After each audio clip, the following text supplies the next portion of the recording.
Hello students, আমি Nitish sir জ্ঞানজ্যোতি coaching সেন্টারের পক্ষ থেকে তোমাদের প্রত্যেককে জানাই স্বাগত। তো স্টুডেন্টস, আজকে আমি তোমাদের সঙ্গে যে বিষয়টি নিয়ে আলোচনা করব সেটা হচ্ছে অনুপ্রাস অলংকার। ওকে, অনুপ্রাস অলংকার কাকে বলে এই নিয়ে বিস্তারিত আজকের এই ক্লাসটিতে আলোচনা করব। তো এখনো পর্যন্ত যারা আমাদের অফিসিয়াল ইউটিউব চ্যানেলটিকে সাবস্ক্রাইব করেন তারা অবশ্যই চ্যানেলটিকে সাবস্ক্রাইব করে পাশে থাকা বেল আইকন অল প্রেস করে দাও, যাতে নেক্সট টাইম থেকে কোনো ভিডিও আপলোড করলে তার নোটিফিকেশন তুমি সবার আগে পেতে পারো। এছাড়া তোমরা যারা ভাবছো যে অনলাইনে আমাদের কাছে পড়বে বা কোর্স করবে এবং নোটস পত্র পেতে চাও, তারা অবশ্যই যোগাযোগ করতে পারো আমাদের সঙ্গে 7076398606 নম্বরে অথবা 6295916282 নম্বরে।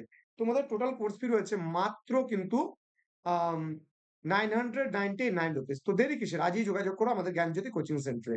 কিছু কিছু ইউনিভার্সিটির জন্য কিন্তু আমাদের একটা ডিসকাউন্ট চলছে। চলো শুরু করছি আজকের ক্লাসটি। তো অনুপ্রাস অলংকার। ওকে, দেখো, অনু শব্দের অর্থ পরে বা পিছনে, আর প্রাস শব্দের অর্থ বিন্যাস, প্রয়োগ বা নিক্ষেপ করা বোঝায়। একই বর্ণ বা বর্ণগুচ্ছ যদি যুক্তভাবে হোক বা বিযুক্তভাবে হোক না কেন, একাধিকবার যদি উচ্চারিত হয়ে যদি কবিতার ধ্বনি মাধুর্যের সৃষ্টি করে কবিতায়, তখন তাকে আমরা অনুপ্রাস অলংকার বলি। এবার অনুপ্রাস অলংকারের বেশ কিছু বৈশিষ্ট্য রয়েছে। এই বৈশিষ্ট্যগুলো কি কি? যেমন প্রথমত, এতে একই ধ্বনি বা ধ্বনিগুচ্ছ একাধিকবার ব্যবহৃত হবে। দ্বিতীয়ত, একাধিকবার ব্যবহৃত ধ্বনি বা ধ্বনিগুচ্ছ যুক্ত শব্দগুলো যথাসম্ভব পরপর বা কাছাকাছি বসে থাকবে। নেক্সট বলেছে, তৃতীয়ত, এর ফলে সৃষ্টি হবে একটি সুন্দর ধ্বনি সৌন্দর্যের।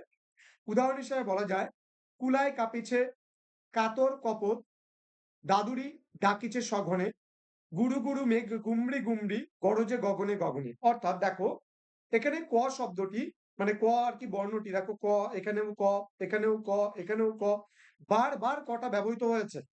আবার দেখো পরে গুরু গুরু, দেখো এখানে একটা গয় রস্যু, এখানে একটা গয় রস্যু, গুমড়িতে গয় রস্যু, আবার গুমড়িতে গয় রস্যু। দেন এখানে দেখো গ, গ, গ, এখানে গ, আবার এখানে গ। মানে একই বর্ণ যদি বারবার ব্যবহৃত হয়ে যদি ধ্বনি সাম্যের সুযোগ করে দেয়, তখন তাকে আমরা বলি অনুপ্রাস অলংকার। তো আশা করি আজকের ক্লাসটা বুঝতে পেরেছো আমাদের, এবং তোমাদের সঙ্গে খুব তাড়াতাড়ি আলোচনা করবো আমরা পরবর্তী যে বিষয়গুলো রয়েছে, অর্থাৎ অলংকারের শ্রেণীভাগ, অনুপ্রাস অলংকারের শ্রেণীভাগ এবং এর প্রতিটি বিভাগ সম্পর্কে কিন্তু আমি ধাপে ধাপে তোমাদের সঙ্গে আলোচনা করব। তো স্টুডেন্টস, দেখা হচ্ছে খুব তাড়াতাড়ি পরবর্তী ক্লাস নিয়ে।